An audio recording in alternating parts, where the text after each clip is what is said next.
Vēl tikai pāris mēneši un skolas gaitņos atkal atskanēs bērnu čals. Šoruden Jūrmalas valsts ģimnāzijai pavērsies jaunas iespējas, izmantojot Eiropas Reģionālā attīstības fonda finansējumu pagājušā gadsimta 70. gados celtā ēka, pielāgot arī cilvēkiem ar kustību traucējumiem. Mēs laikam sekojām latviešu sakām vārdam, ka labs tikums ir daudz vairāk nekā zelts. Un tas tikums šoreiz ir saistīts ar to, ka mēs dodam iespējas. Mēs dodam iespējas cilvēkiem nākt un mācīties izglītības programmās.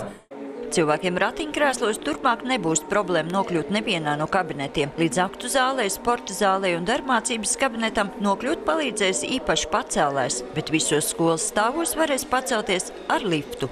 Projekta ilgums ir 2 gadi. Tur ir iekšā gan administratīvās, gan visas naudas plūsmas, gan pašbūvēšana, tehniskais projekts un noslēgums ir, protams. Diemžēl, kad kopā ar projekta asistentu un vienīgo liftu lietošanu apmācīto skolas pārstāvi to izmēģinājām, lifts spītīgi apstājās starp 3. un 4. stāvu. Sazvanītajiem Sijā Tehnoverses pārstāvim par gandrīz pirms gada uzstādītās ierīces niķiem ir savs skaidrojums.